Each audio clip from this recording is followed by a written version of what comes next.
कोई मेरे आगे पीछे है नहीं, माँ का वचन नहीं पूरा हुआ, सुनसान जगह है, घाटी पर बैठा हूँ, इसी खाई में, इसी झरना में गिरकर मर जाना ठीक रहेगा, कोई देखेगा भी नहीं। यही निराश आदमी मरता क्या नहीं करता। निराश होकर के गुरु महाराज आंख को बंद किया और ऐसे झुका कि इस छलांग लगा देते हैं। जैसे कोशिश किया, प्रेमियों पीछे से आवाज आया, ठहर जाओ। उस एकदम सुनसान जंगल में, पहाड़ पर, डल झील पर ऐसा मधुर आवाज आया, ठहर जाओ। गुरु महाराज ने ऐसे तंद्रावस्था ऐसे कहते हैं कि आदमी न सोया हुआ रहता न जागा रहता है, न पूर्ण रूप से सोया रहता है न पूर्ण रूप से जागा रहता है। देखिएगा आदमी उघा रहता है ऐसे टोकिए, जगले न बड़े कहेगा, न जगले है न सोए है, लेकिन कहेगा टोकिएगा, सुने तेरे जगले बड़े, ऐसे कहता है, लेकिन सोचता रहता है। वैसी तंद्रावस्था उसको कहते हैं। उसी अवस्था में गुरु महाराज बैठ करके सब सोचते सोचते सोचते तंद्रावस्था में चले गए थे। अब एक बार सोच लिए कि अब गिर के मर जाना चाहिए, अब बेकार है ये जिंदगी रखना, ऐसे किए तब तक आवाज ठहर जाओ। तो गुरु महाराज को लगा कि यहाँ कौन हमको बुला रहा है, तो ऐसे थोड़ा सा देखे तो एक चेहरा दिखाई दिया। कहा कि थोड़ा सा बच्चे और खोज कर लो, और इतना कह करके वो सीन खत्म हो गया। गुरु महाराज एकदम चंगा हो गए, एकदम से प्रेजेंट माइंड में आ गए। कहा कि अरे भाई कौन है, इस सुनसान जगह पर हमको रोका कि तुम ठहर जाओ, कुछ दिन और खोज कर लो, जो तुम जिनको खोज रहे हो वो तुमको 6 महीने के अंदर मिल जाएगा। ये कहकर गायब हो गया। अब गुरु महाराज जैसे शुरू में निकले थे कि हम निकलेंगे, भगवान मिल जाएगा वहीं, उसी तरीके से ये फिर से नया जोश आया कि अरे इसका मतलब तो ये हुआ कि मैं जहां भी जा रहा हूं हमको कोई देखने वाला है। नहीं तो यहाँ खाई में गिरने जा रहा था तो पीछे से कोई आवाज क्यों करता, हमको कोई रोकता क्यों हमको, और गायब हो जाता। इसका मतलब मैं जहां भी जा रहा हूं, जो भी क्रियाकलाप कर रहा हूं, मेरे पीछे कोई ना कोई है जो हमको दिख रहा है। अब गुरु महाराज को नया जोश खरोश आया, लौटे वहां से सीधे मथुरा की तरफ लौटे, और वहां जाकर के स्टेशन पर ट्रेन आई, बैठ गए उसमें और जा रहे थे। जैसे थोड़ा सा 1-2 स्टेशन निकले, तब से गुरु महाराज को नींद आ गई, सो गए ऐसे ट्रेन में ही। कुछ दूर सफर करने के बाद में उनको नींद खुल गई, तो देखे कि ट्रेन रुकी हुई थी। गुरु महाराज उतर गए। अब उतर गए गुरु महाराज, तब तक एक आदमी आया, कहा कि आपको मेरे पिताजी ने बुलाया।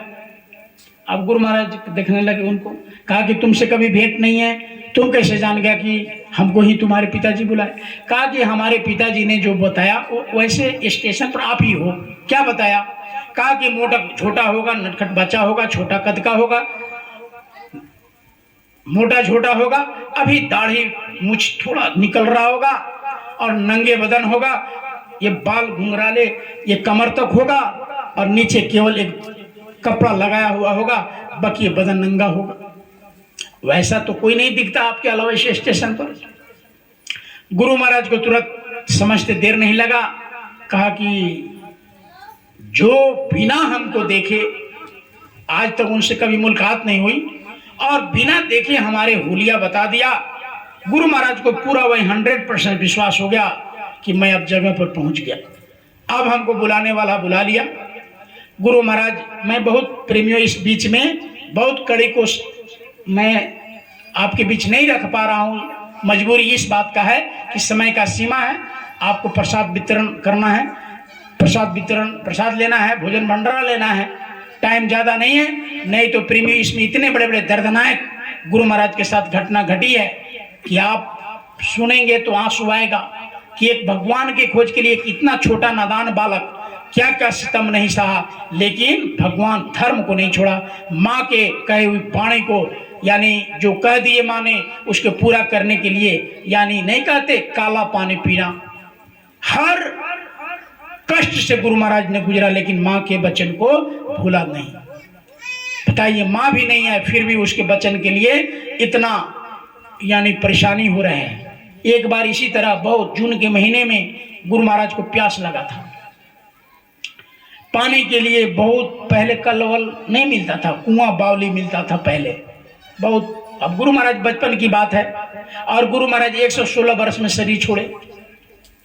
2012 में शरीर छोड़े गुरु महाराज 116 बरस की अवस्था में।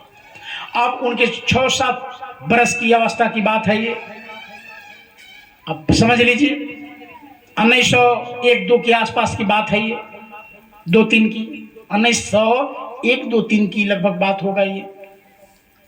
गुरु महाराज वहां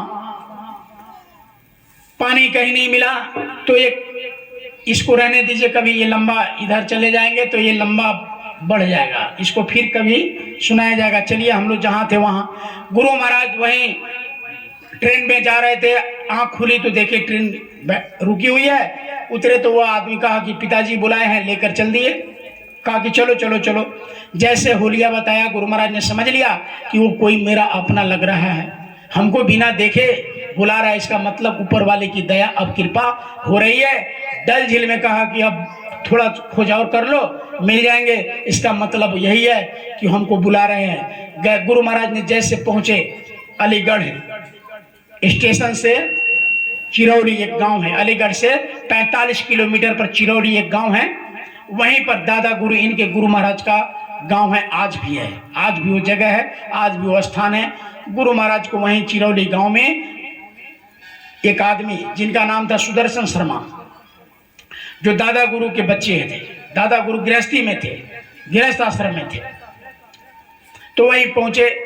अब उनके सबसे बड़े लड़का सुदर्शन, जो गुरु महाराज मंच पर सत्संग करते थे तो बगल में बैठाकर ये बाणी पढ़वाते थे, वहीं उनका नाम था सुदर्शन शर्मा, वहीं आए थे ले जाने।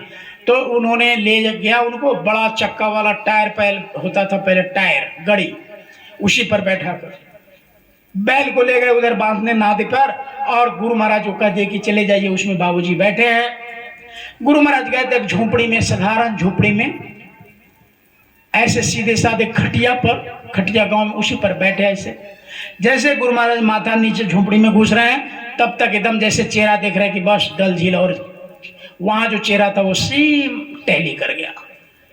अब गुरु महाराज की आंख से एकदम झरझर झरझर पानी गिरने लगा और पैरों पर गिर गए, और गोड़ छोड़ नहीं रहे थे, पैर पकड़ कर रोने लगे कि इतना आपने क्यों भटकाया, जब मरने जा रहे थे तब तो आपने रोका, इतना कष्ट सहाया, यहाँ यहाँ यहाँ इतना दगवाया, या किया वह किया, आपने पहले क्यों नहीं बुलाया।